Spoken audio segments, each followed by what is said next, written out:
morning. I'm back out at what I call my woodlot proper now. The stand of dead trees that I've been cutting from for the past 2 years. I've got that cleared out now.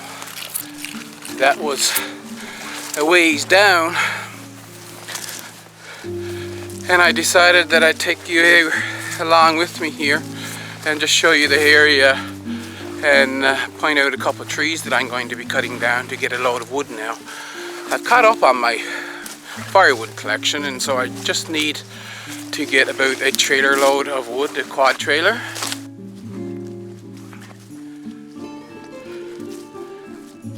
And so as you go along here, you'll find a lot of new growth and a lot of sickly trees. I'm planning on taking just all birch, and there's just a couple right here I'll just show you.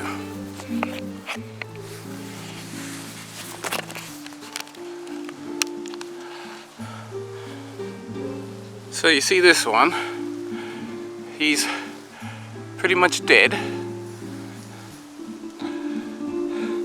Those yellow leaves there, that's one in behind him. There's another one right there, even though it's still small and it's putting out a few leaves, it's sick. And another one just down further, and another one. There's a really small one that's dead here. See, this is the kind of thing I go and look for mostly when I'm out cutting firewood, and that way I keep the any unnecessary canopy cover from letting the other smaller trees grow up.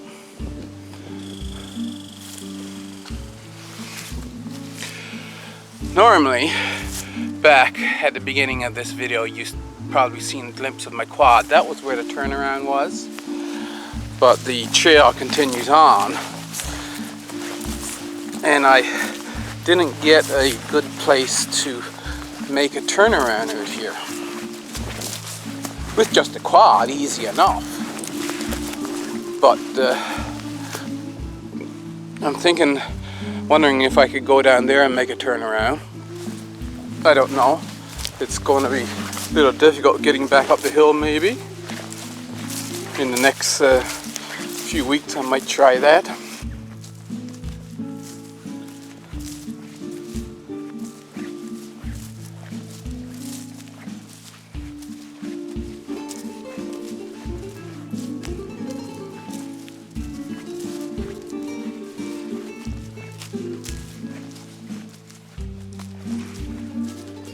Currently another spot that I turn around.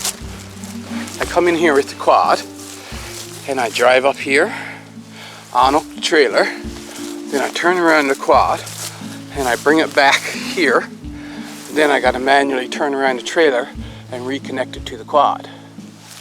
Now, I thought there was some aspen I was going to get here in time.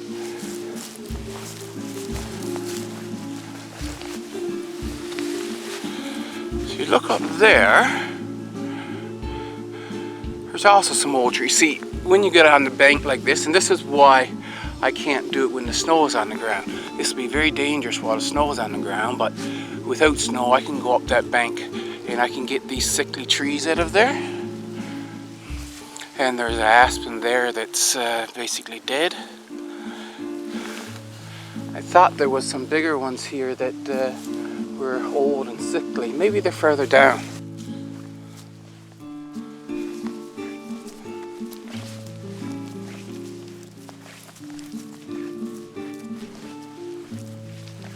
See, this used to be an old trail when people were cutting pulpwood. This is why this remains of a bridge is here. But as I go back further, there's still more sickly trees that I cut. There's one of the aspens right there. No, even further. This one here with the moss on it. It's still putting out leaves.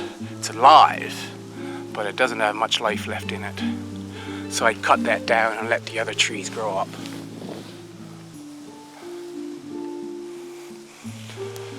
And now I'll take you back the other side of the quad. There's the aspen I was talking about. I walked right by it and didn't notice them. So we're on the way back. We haven't got back to the quad yet, but there's 1, 2, 3, 4, 5, 6 older aspen that have reached the end of their life. They're first succession species, and now all this spruce is growing up around them.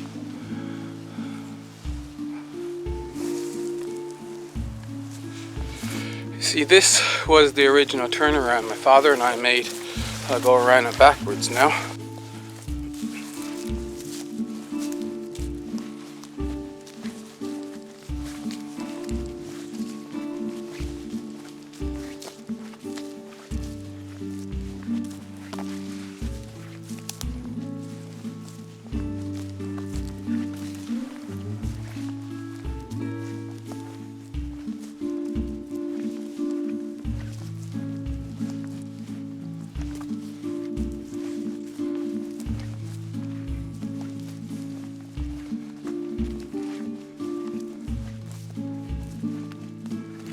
Now remember, I've been cutting wood out of this for quite some time. I was away for that 5 years. But prior to that, I was getting all my firewood from this area.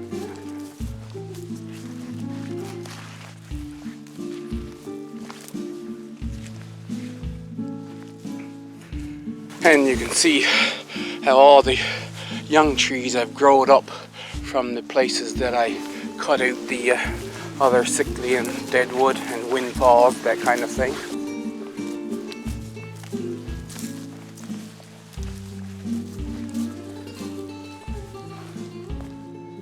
Now technically, if I wanted some green wood or a log for to put beside a garden bed or something, I could take these 3 right here because they have young ones growing up around.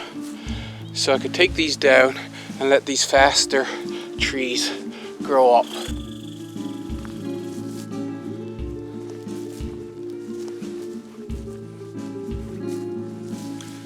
There's another green one if I wanted a green one to select in there. Fir.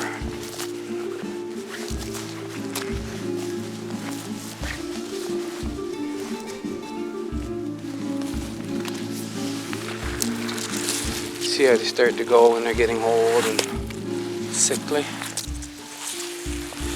Really damaged bark. They may look okay when you look at the branches, all fine enough, but even then, if you go further in, you don't have to go very far in, and this is right out beside the trail, so these red needles, they shouldn't be here. This is a sick tree.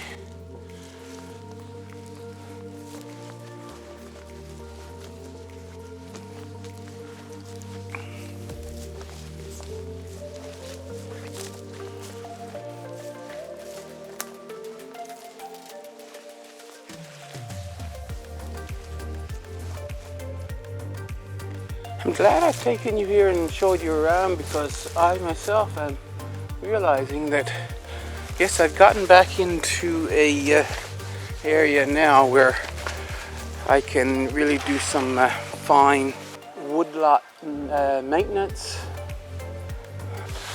I'll take down this one at some point and let these 2 grow up. This is the kind of thing, you see, I'm pointing out, when you go in to harvest wood, if you can get your own woodlot, then you pick and choose to keep the woodlot growing at its maximum. These trees here, they're growing really fast, and all you need to do is take down. This thing is not growing at all, so take this down and see, you got trees at its base, let them grow.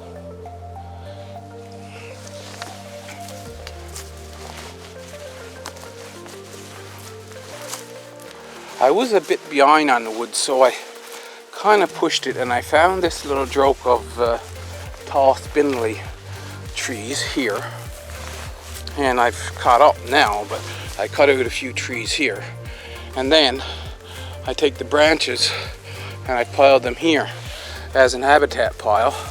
You can see how that, say a fox or something could get in there on a stormy night.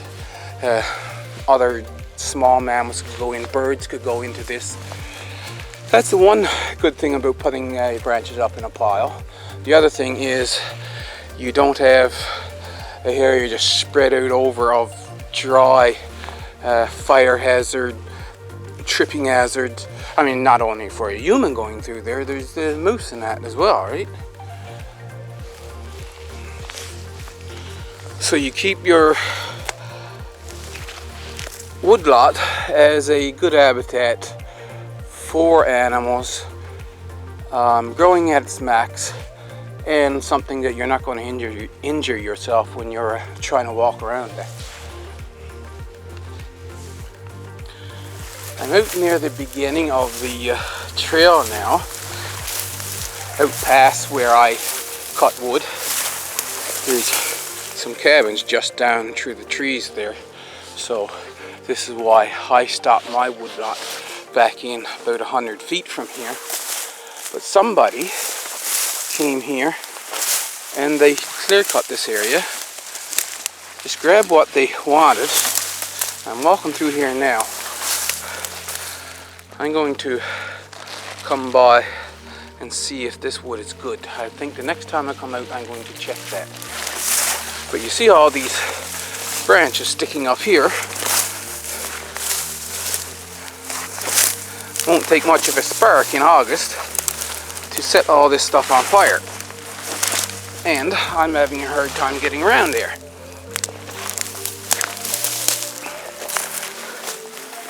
Apparently they came with their quad in around this way. So that's why there's no branches there. They had to have a path. Now remember, my woodlot I was cutting out 5 years ago. This was done 12 years ago.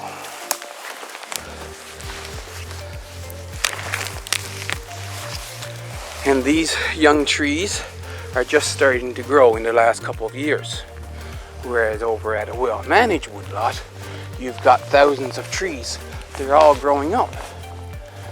And other vegetation as well. But now you have, I was talking to somebody about this and he said, oh, it'll rot after a while.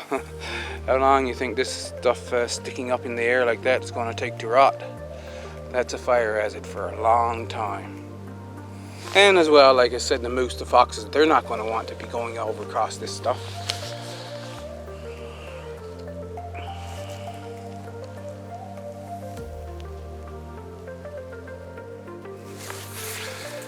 So that's what it looks like at my woodlot.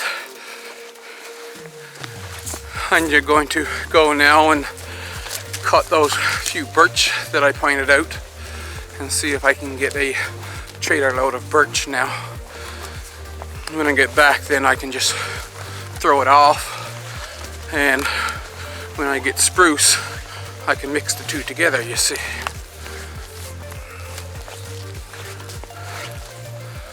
So I hope you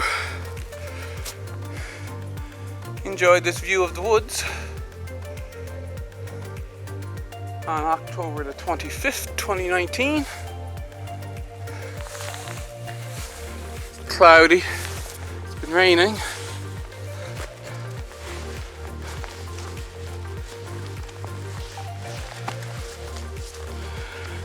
Hope to see you in the next video.